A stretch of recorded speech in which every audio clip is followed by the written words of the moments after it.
Welcome back to middle education. आप लोग का बार बार यही मैसेज आ रहा था कि प्लीज सर अर्धवार्षिक परीक्षा का जो अभ्यास प्रश्न है उसे जल्दी जल्दी कंप्लीट करा दीजिए ताकि एग्जाम से पहले हमारी बेहतरीन तैयारी हो सके। एंड फाइनली आप लोग के डिमांड के ऊपर मिडिल एजुकेशन अभ्यास प्रश्न का सेट नंबर 1 लेकर के आ चुका है। जैसे कि आपने अपनी हाफ ईयरली एग्जाम का गाइडलाइन पढ़ा होगा कि आपका प्रश्न पत्र 2 सेटों में आएगा, एक रहेगा सेट नंबर ए, दूसरा रहेगा set number B. And middle education भी आपको 2 सेटों में अभ्यास प्रश्न प्रोवाइड कराएगा। यहाँ पर जितने भी क्वेश्चंस दिए गए हैं शैक्षणिक कैलेंडर के अकॉर्डिंग नवंबर माह तक के सिलेबस के अकॉर्डिंग ही दिया गया है।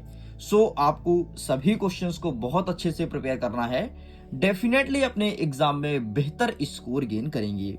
देखिए स्टूडेंट, ये वर्ष 2024 और 25 को ध्यान में रखते हुए डिजाइन किया गया है। अगर मैं आपके टोटल पूर्णांक की बात करूं तो 75 मार्क्स का आपका पेपर रहेगा एंड समय आपको 3 घंटे मिलेंगे। इस वीडियो में मैं प्रश्न क्रमांक 1 से लेकर के 23 तक के संपूर्ण प्रश्न के उत्तर दूंगा और मैं प्रयास करूंगा कि बहुत सारी चीजें आपको तुरंत यहीं पर समझाते जाऊं ताकि तुम्हारा डाउट आउट हो सके। तो चलिए फटाफट हम वीडियो को स्टार्ट कर लेते हैं, आगे बढ़ते हैं, अपने क्वेश्चंस को देखते हैं। लेकिन उसके पहले एक बार मैं अगेन आपको बता देता हूं, ये सेट नंबर 1 है। जल्दी आप सबके सामने सेट नंबर 2 भी देखने को मिलेगा जो कि अभ्यास प्रश्न रहेगा। और अगर आप यहां से अच्छे से तैयारी करते हैं डेफिनेटली अपने एग्जाम में बेहतर स्कोर गेन करेंगे। यहाँ पर वेरियस प्रकार के इंस्ट्रक्शन मौजूद हैं एंड मैं हमेशा बोलूंगा जब कभी आप पेपर देने बैठो तो इंस्ट्रक्शन को ध्यान से पढ़ा करो, क्योंकि यहाँ पर बहुत सारी और अच्छी बातें लिखी होती है जो कि बच्चों को पता नहीं होता है। अब देखो प्रश्न क्रमांक 1 कह रहा है सही विकल्प का चयन करो। इसमें हमारा पहला नंबर कहता है जिन वाक्यों में 2 कर्म होते हैं उन्हें कौन सी क्रिया कहते हैं। तो देखो जिसमें 2 कर्म होते हैं उसे द्विकर्मक क्रिया के नाम से जानते हैं। ठीक है, ना तो आपका सकर्मक होगा, ना तो अकर्मक, ना तो संयुक्त क्रिया। आगे हमारा दूसरा नंबर कहता है कि हिंदी का सर्वाधिक लोकप्रिय महाकाव्य कौन सा है। देखो यहाँ पर ऑप्शन में कामयानी है, रामचरितमानस है, रामचंद्रिका है, साकेत है, ये सारे आपके महाकाव्य हैं। लेकिन सबसे ज्यादा प्रसिद्ध जो सबके घरों में मिलता है वो है रामचरितमानस।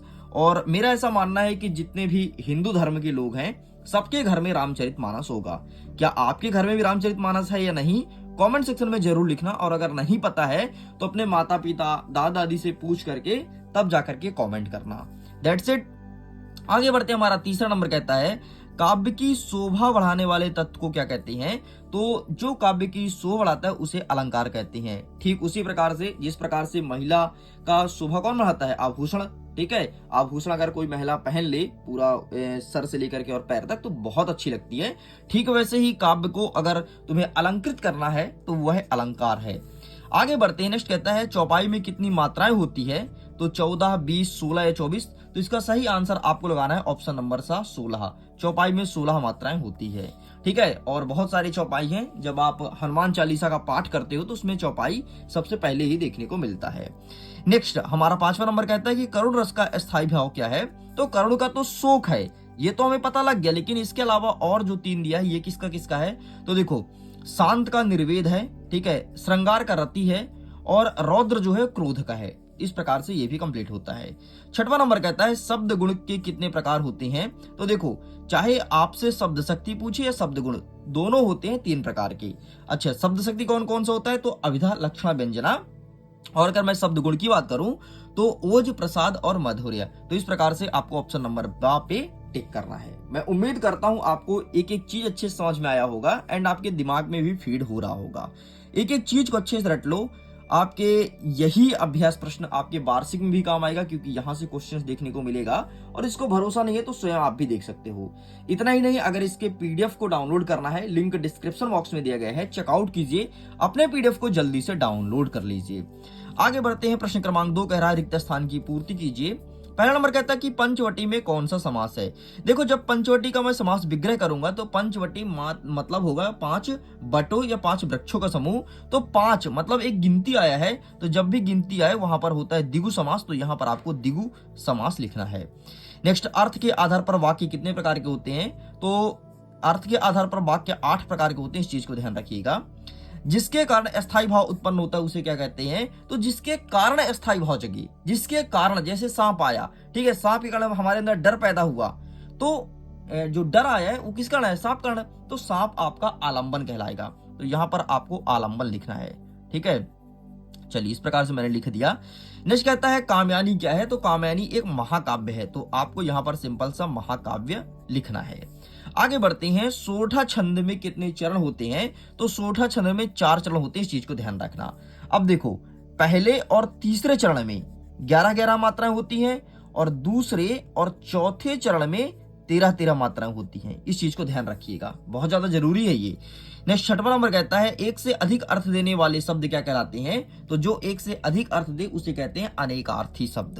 दैट्स इट, ये भी कंप्लीट होता है। आगे बढ़ते हैं। प्रश्न क्रमांक 3 कह रहा है सत्य असत्य को लिखिए। पहला नंबर कहता है रामधारी सिंह दिनकर प्रगतिवादी कवि हैं, तो बिल्कुल सही है, ये प्रगतिवादी कवि माने जाते हैं आपके रामधारी सिंह दिनकर। प्रयोगवाद के जनक सुमित्रानंदन पंत माने जाते हैं? नहीं, प्रयोगवाद के जनक सुमित्रानंदन पंत नहीं है। तीसरा नंबर कहता है गोपियों ने उद्धव के संदेश को स्वीकार कर लिया, तो गोपी ने उनके संदेश को स्वीकार नहीं किया था। गोपी ये चाहती थी जब जब वो श्री कृष्ण आएंगे तो उनके संदेश को हम लौटा देंगे, तो इस प्रकार से आपको स्वीकार कर लिया, तो नहीं किया तो भाई असत्य लगाना है। नेक्स्ट कहता है सीता स्वयंवर में राम और लक्ष्मण मुनि विश्वामित्र के साथ गए थे, बिल्कुल सही है, विश्वामित्र ही उन्हें ज्ञान देते थे और वही ले गए थे सीता स्वयंवर में, और बताए भी नहीं थे राम और लक्ष्मण को कि क्या होने वाला है, बस ले गए। नेक्स्ट कहता है नागार्जुन के बचपन का नाम भोला था? नहीं, नागार्जुन आपको पता है ये अपने कई बार नाम बदले हैं नागार्जुन ने। इनके ऊपर मैं डिटेल वीडियो बनाया हूं, अगर आपने अभी तक नहीं देखा तो लिंक डिस्क्रिप्शन बॉक्स में दिया गया है। कभी कभी ये आपके नागार्जुन आपके लेखक परिचय का परिचय में भी प्रश्न देखने को मिलता है। तो नागार्जुन ने अपना कई नाम बदला है। ये पता है नागार्जुन अपना नाम कब रखे हैं? जब ये श्रीलंका गए थे और श्रीलंका में जब इन्होंने बौद्ध धर्म को अपनाया था तब इन्होंने अपना नाम चेंज करके नागार्जुन रखा था। बाकी इनके बचपन का नाम भोला नहीं था, इन्हें ढप्पन के नाम से जानते थे। ढप्पन, ढप्पन क्यों कहते थे?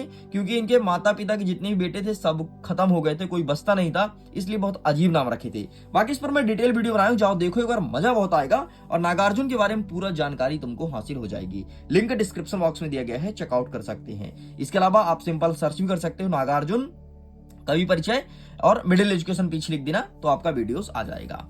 नेक्स्ट 6वां नंबर कहता है जयशंकर प्रसाद छायावाद के कवि हैं, तो बिल्कुल सही है, जयशंकर प्रसाद जी को छायावादी कवि के रूप में स्वीकार किया गया है। चलिए आगे बढ़ते हैं। नेक्स्ट हमारा क्या कहता है? चौथा नंबर, सही जोड़ी मिलाइए। आइए फटाफट देख लेते हैं। जयशंकर प्रसाद क्या लिखते हैं? तो कामयानी लिखते हैं, तो ये आपका पहला नंबर हो जाएगा, ठीक है। नेक्स्ट कहता है सूर्यकांत त्रिपाठी निराला, इसे छायावाद के कवि माना गया है, तो ये हो जाएगा दूसरे नंबर का। नेक्स्ट कहता है सतरंगे पंखों वाली के कवि कौन है? तो इनके कवि है नागार्जुन है, ठीक है, नागार्जुन बड़ा गा कर लेना, पर बड़ा गा नहीं है, तो ये हो जाएगा तीसरे नंबर का। नेक्स्ट कहता है नागार्जुन का जन्म कहाँ हुआ था? तो इनका जन्म हुआ था सतलखा बिहार में। कहीं कहीं कोई कोई किताब में उत्तर प्रदेश देखने को मिलता है, लेकिन जब तुम डिटेल वीडियो देखोगे तो ये बहुत अच्छे समझ में आएगा। नेक्स्ट कहता है मंगलेश डबराल, तो इसका सही आंसर आपको लिखना है नेशनल बुक ट्रस्ट, ये हो जाएगा आपके 5वें का।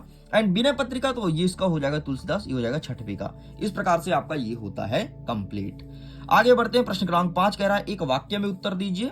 पहला नंबर कहता है कि लालटेन पर पहाड़ पर लालटेन के कवि का नाम क्या था? तो मंगलेश डबराल था, तो यहां पर आप लिखेंगे मंगलेश डबराल, डबराल, ठीक है। अच्छे से याद करते जाना एक एक चीज को। नेक्स्ट कहता है नेताजी की प्रतिमा किसकी बनी थी? तो संगमरमर के चट्टानों की बनी थी, तो आप यहाँ पर सिंपल सा संगमरमर लिख करके काम चला सकते हो, ठीक है, संगमरमर। बाल गोविंद भगत क्या काम करते थे? ये कबीर के गीत गाते थे। बाकी इनके कई सारे काम थे, जैसे सुबह सुबह स्नान करना, बाकी जो मुख्य बात है वो कबीर के गीत गाना, कबीर के गीत, ठीक है। अरे वही कबीर दास जी पढ़े होगे ना, उसी को गाया करते थे। और अब भोलानाथ सिसकना क्यों भूल गया? तो जब अपने दोस्तों को देखता था खेलते कूदते तो ये सिसकना मतलब रोना भूल जाते थे। नेक्स्ट कहता है कि अज्ञे ने हिरोशिमा की कविता कहां बैठकर लिखी थी? तो रेलगाड़ी पर बैठ के लिखी थी, तो यहाँ पर आपको रेलगाड़ी कर देना है। दैट्स इट, ये भी कंप्लीट हो गया। नेक्स्ट कहता है कि बच्चों को कौन सी शरारत महंगी पड़ी थी? तो बच्चे खेत में जब गौरैया को पकड़ रहे थे तो ये शरारत उनको बहुत महंगी पड़ी थी, मतलब गौरैया को पकड़ना। मैं लिख देता हूं ताकि तुम्हें डाउट ना रहे। बाकी मैं तो यही बोलूंगा इसके पीडीएफ को डाउनलोड करो, लिंक डिस्क्रिप्शन बॉक्स में दिया गया है, ठीक है। गौरैया को पकड़ना, अच्छा कहां पे? तो खेत में, ठीक है। अगर आपको खेत भी लिखना हो तो लिख सकते हो। चलिए अब आगे बढ़ते हैं और दो अंकी प्रश्न को देखते हैं कि किस प्रकार से क्वेश्चंस पूछे गए हैं। अब इसका आंसर मैं आपको दिखाऊंगा एक बुक से, जो कि आंसर को मैं सब संजो के रखा हूं, तो फटाफट चलिए अब जल्दी जल्दी देख लेते हैं। चलो हमारा पहला प्रश्न कह रहा है कि प्रगतिवाद के दो प्रमुख विशेषता बताइए। तो प्रगतिवाद के दो प्रमुख विशेषता ये रहा है आपके सामने, ठीक, ये रहा प्रगतिवाद। तो सबसे पहले लिखोगे शोषितों से सहानुभूति और दूसरा लिखोगे नारी शोषण के प्रति मुक्ति की आवाज। बस दो ही चीज लिखना और जो जो टॉपिक आपको बताता हूं वही वही टॉपिक लिख करके चले आना। साइड करते हैं। नेक्स्ट कहता है रीतिकाल के दो कवि का नाम लिखो और उनकी एक एक रचना बताओ। रीतिकाल के दो कवि का नाम आइए दिखाता हूं। ये रहा रीतिकाल, ठीक है। वैसे तो रीतिकाल में कई सारे कवि हुए हैं, यहाँ पर लिखा है रीतिकाल के 4 कवियों का नाम। तो यहाँ पर मैं 2 कवि आपके एग्जाम में पूछा जाएगा तो मैं 2 बता देता हूँ।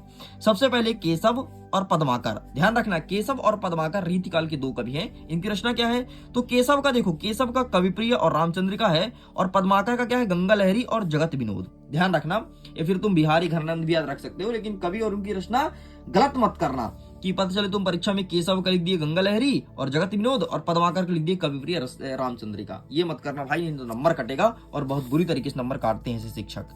नेक्स्ट कहता है 7वां नंबर, गोपियों के अनुसार राजा का धर्म क्या होना चाहिए? गोपी मतलब वही जो श्री कृष्ण से प्रेम करती थी, वो राजा का धर्म क्या कहती थी? तो देखो यार, यहाँ पे लिखा है गोपियों के अनुसार राजा का धर्म होना चाहिए कि प्रजा का पूरी तरह से ध्यान रखे, प्रजा को किसी प्रकार से सताना नहीं चाहिए, ऐसे गोपी कहती थी। अरे गोपी तो श्री कृष्ण की दीवानी थी यार एकदम, है ना। एक नहीं जितनी गोपी थी सब दीवानी हो जाती थी। पता नहीं ऐसा क्या करते थे भगवान श्री कृष्ण। अगर तुम भी सीख जाओ तो तुम भी गोपियों को रिझाने लगो, लेकिन अभी मत करना भाई। अभी पढ़ लो, कम से कम 12th पास कर लो, फिर कॉलेज लाइफ में चिल करते रहना। अभी से चिल मत करना, ठीक है। अभी 10th है ना, अच्छे से पढ़ना। नेक्स्ट कहता है उद्धव के व्यवहार की तुलना किन किन से की गई है? तो आइए इसका आंसर दिखा देता हूं। ये रहा आपके सामने, यहाँ पर लिखा गया है उद्धव के व्यवहार की तुलना कमल के पत्ते और तेल की गागर से की गई है। जैसे कमल का पत्ता पानी में रहता है लेकिन पानी में डूबता नहीं है, ठीक है, उसमें पानी टिक नहीं पाता। ठीक ऐसे कहते हैं कि श्री कृष्ण के पास भी रह करके कोई व्यक्ति कैसे उनके प्रेम से अछूता रह सकता है। ठीक है, एटीट्यूड रहा होगा उद्धव के अंदर, इसलिए श्री कृष्ण के प्रेम में नहीं पड़े, या फिर हो सकता है श्री कृष्ण को पसंद ना करते हो, पता नहीं, जो हुआ जो ऐसा हुआ हो, बस यही तुमको लिखना है। तो कमल का पत्ता उस लिख देना और गागर सागर जो लिखा है वो मत लिखना, ठीक है, एक चीज का एग्जाम्पल देना। 8वां नंबर कह रहा है कवि आत्मकथा लिखने से क्यों बचना चाहता है? ठीक है, तो आइए इसका आंसर दिखा देता हूं। ये रहा आपके सामने, ये देखिए, यहां से लिखना है कि कवि जयशंकर प्रसाद मित्रों को आत्मकथा लिखने से, ठीक है, राजी नहीं थे। यहां तक पूरा लिखना, मतलब कभी ये नहीं, मैं तुमको आसान भाषा में बता देता हूं। कभी ये कहते थे कि हम अभी इतने सक्सेस नहीं है, इतने मतलब फेमस नहीं है कि हम अपने बारे में स्वयं लिखें। आत्मकथा मतलब क्या होता है? स्वयं के बारे में लिखना। तो कभी ऐसा कहते थे।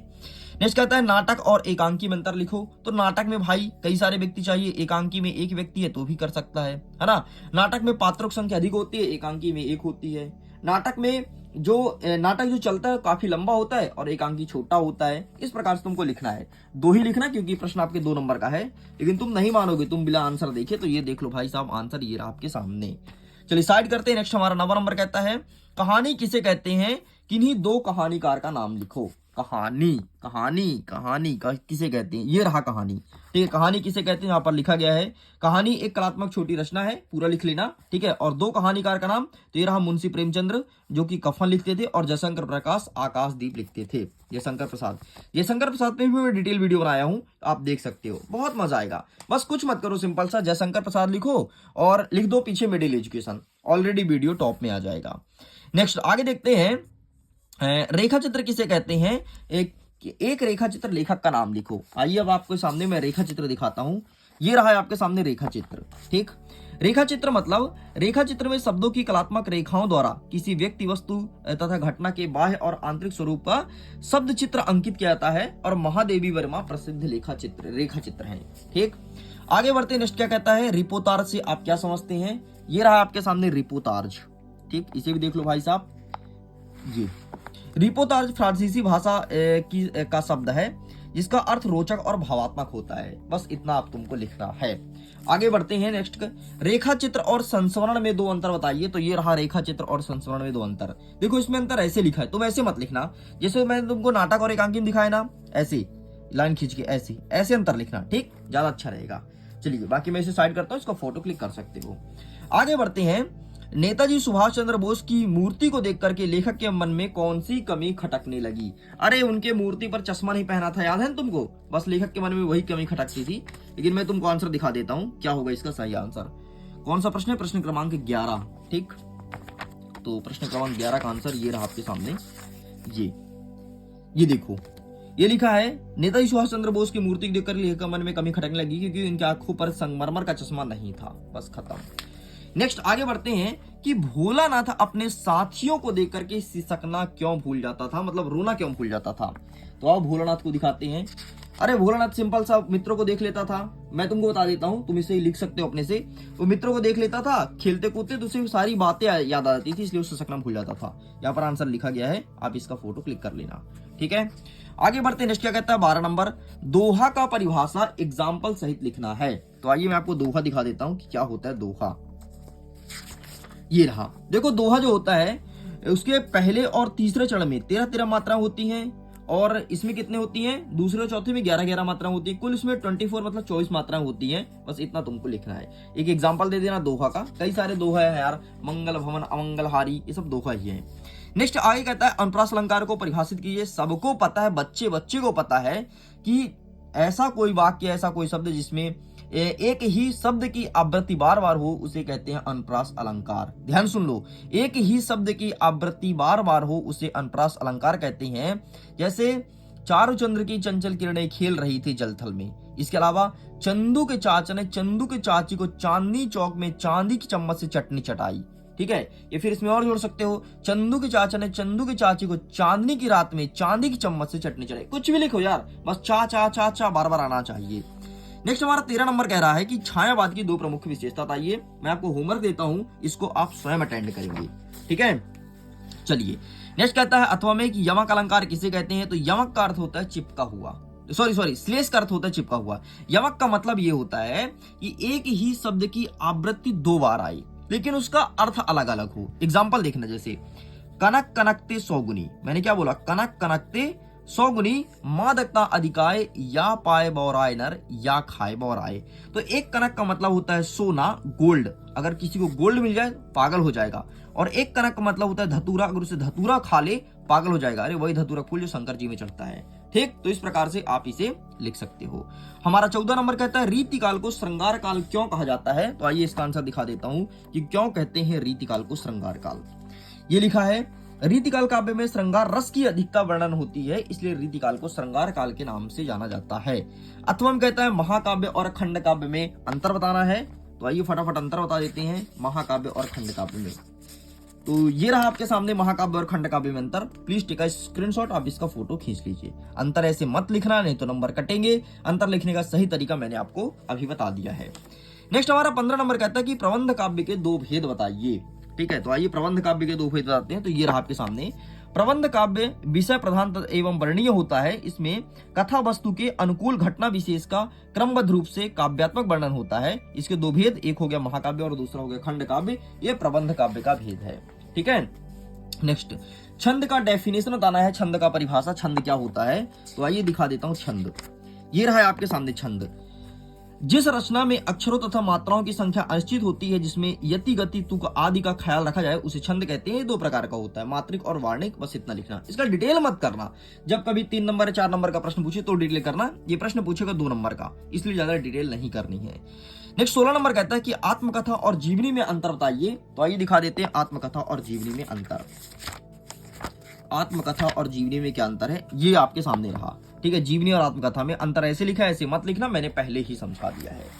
चलिए साइड करते हैं। नेक्स्ट आगे अथवा कहता है कि निबंध से आप क्या समझते हैं। निबंध से आप क्या समझते हैं। तो ये रहा है आपके सामने निबंध। भाई साहब निबंध क्या है ये लिख देना। निबंध 2 शब्दों से मिलकर के बना है, निधन बंध से मिलकर बना है, जिसका अर्थ होता है अच्छी तरह से बंधी हुई या परमार्जित पौध रचना। ठीक है, ये आपको लिखना है। चलिए साइड करते हैं। नेक्स्ट हमारा 17 नंबर कहता है कि सूरदास की काव्यगत विशेषताएं बतानी है। तो चलिए फटाफट ओपन कर लेते हैं सूरदास की काव्यगत विशेषताएं। वैसे इस पर भी मैं डिटेल वीडियो बनाया हूं, अगर तुम्हें देखना है तो सिंपल सा लिखना सूरदास और सर्च कर लेना मिडिल एजुकेशन, इस पे भी वीडियोस आ जाएंगे। बहुत अच्छे समझाया हूं यार, एक बार देखो तो सही।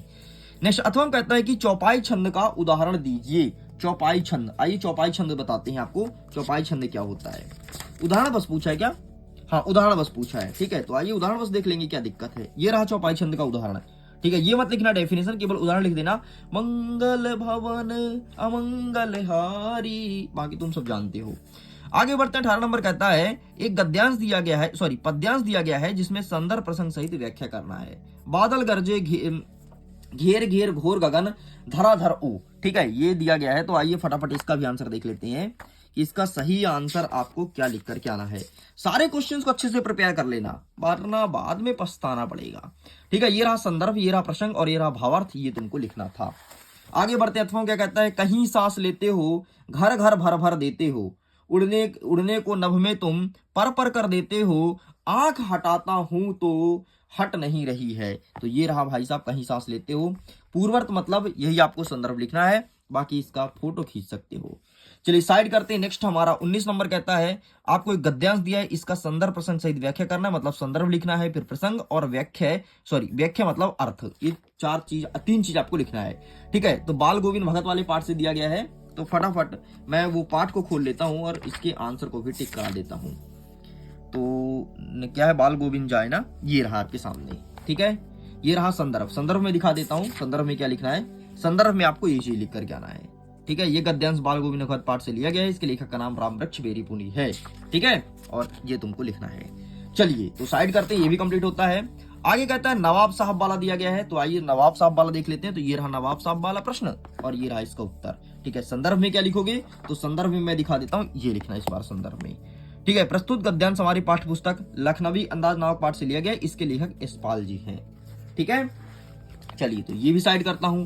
नेक्स्ट हमारा 20वां नंबर कहता है कि एक विज्ञापन तैयार करना है नशे मुक्त को ध्यान में रखते हुए, कि नशा को छोड़ दो भाई, क्यों पीते हो दारू गांजा। तो ये रहा विज्ञापन, भाई साहब तैयार कर लेना। स्वयं की तथा अपने परिवार की सुरक्षा के लिए नशा एक अभिशाप है, नशे से दूर रहें, स्वस्थ रहें और खुश रहें। तुम लिख सकते हो, जरूरी नहीं तुम ऐसे ही शब्द का उपयोग करो, तुम अपने से एक और भी डिजाइन कर सकते हो। आगे बढ़ते हैं। 21वां नंबर कह रहा है, एक अपठित गद्यांश को पढ़ना है और इसके प्रश्न का उत्तर देना है। ठीक है, सबसे पहले क्या कहता है, गद्यांश को थोड़ी एक नजर देख लेते हैं, बाकी आंसर तुम कर पाओगे, बहुत सरल है। स्वार्थ और परामार्थ मानव की प्रवृत्ति है। हम अधिकतर अपना सभी कार्य अपने लिए करते हैं, पर के लिए सर्व बलिदान करना ही सच्ची मानवता है, यही धर्म है, यही पुण्य है, इसे ही परोपकार कहते हैं। प्रकृति हमें निरंतर परोपकार का संदेश देती है। नदी दूसरों के लिए बहती है। अच्छा हाँ यार, नदी तो दूसरों के लिए बहती है, सही बात लिखा है। वृक्ष मनुष्यों को छाया देता है, फल देने के लिए धूप, आंधी, वर्षा और तूफान अपने लिए सब कुछ बलिदान कर देते हैं। तो गद्यांश का शीर्षक क्या है, शीर्षक ये है परामार्थ। परामार्थ मतलब दूसरों को उपकार करना। ठीक है, नेक्स्ट कहता है सच्ची मानव क्या है, सच्ची मानवता यही है कि सर्व बलिदान कर देना, किसके लिए, पर के लिए सर्व बलिदान कर देना। ये रहा, देखो ये रहा दूसरे का उत्तर। नेक्स्ट क्या कहता है, वृक्ष हमें परोपकार का संदेश कैसे देता है, तो वृक्ष मनुष्य को छाया देता है तथा फल देता है। ये रहा तीसरे का उत्तर। बस फल देता है इतना लिखना, फल देता है बस, बाकी ज्यादा मत लिखना। ठीक है, अब क्या कहता है, उपरोक्त गद्यांश का सारांश क्या है। सारांश मतलब इसको पढ़ो और जो तुम्हें समझ आए उसे तुम लिख दो, यही उसका सारांश है। आगे देखते हैं। अथवा कहता है कि आपको काव्यांश को पढ़ना है और प्रश्न का उत्तर देना है। ठीक वैसे ही चलो काव्यांश को देख लेते हैं। नर हो ना निराश करो मन को, कुछ काम करो कुछ काम करो, जग में रहकर कुछ नाम करो, यह जन्म हुआ है किस अर्थ अहो, समझो जिससे यह ना व्यर्थ हो, कुछ तो उपयुक्त करो मन को, ना हो ना नर करो मन को। मनुष्य को क्या करना चाहिए, काम करना चाहिए, कुछ काम करो कुछ काम करो। आदमी का जन्म किस उद्देश्य से हुआ है, तो जग में रहकर के कुछ नाम करो। ठीक है, ये रहा दूसरे का उत्तर, फटाफट सब बता देता हूं, टेंशन मत लो। नेक्स्ट क्या कहता है, क्या कहता है उपयुक्त शीर्षक क्या है, तो शीर्षक क्या है कि जग में होकर के कुछ काम करो कुछ काम करो, ये तुम्हारा शीर्षक हो गया। नेक्स्ट क्या कहता है 22वां नंबर, अपने बड़े भाई के विवाह में सम्मिलित होने पर मित्र को पत्र लिखना है। तो आइए मैं बड़े भाई के शादी में जाता हूँ और अपने दोस्त को पत्र लिखता हूँ कि भाई मैं तो आ गया, तू भी आ जा, मेरे बड़े भैया की शादी है। ठीक है, तो ये रहा भाई साहब बड़े भाई की शादी के लिए, बड़े भाई की शादी दिया है ना, हाँ बड़े भाई की शादी करा रहा है, तो ये रहा बड़े भाई की शादी के लिए आप ये आंसर लिखना है आपको। अथवा कहता है प्रथम श्रेणी पर बधाई के लिए, तो ये यहाँ पर दिया गया है। चलिए अंतिम आपका प्रश्न कहता है कि किसी एक पर लगभग 120 शब्दों में निबंध लिखना है। ठीक है, विज्ञान वरदान यह अभिशाप है, साहित्य और समाज, दहेज प्रथा, नारी शिक्षा, खेल के बारे में। ठीक है, आंखों देखा वर्णन, जिस खेल को तुम देखो, क्रिकेट हो गया, cricket, kho kho, kabaddi, volleyball, football, जो भी तुम देखो उसके बारे में लिखना है। एंड मैं जानता हूं तुम मानोगे नहीं बिना आंसर देखे, तो फाइनली मैं आंसर दिखा देता हूं।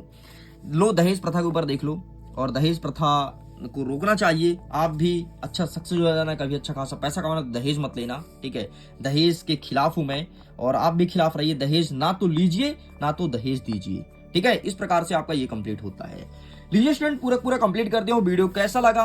वीडियो अगर पसंद आए तो वीडियो को लाइक करिए, अपने दोस्तों के साथ शेयर कीजिए। ये वीडियो भारी डिमांड में बनाया गया है, बच्चों के बहुत सारे डिमांड आ रहे थे, बहुत सारे कमेंट सेक्शन में मैसेज थे, इंस्टाग्राम पर मैसेज थे। बाकी लिंक डिस्क्रिप्शन बॉक्स में, टेलीग्राम पर जरूर जुड़ना, बहुत फायदा मिलता है। वहां पर सबसे पहले आपको लेटेस्ट अपडेट दिया जाता है। वीडियो गेन करता हूं एग्जाम के लिए। All the best, bye bye.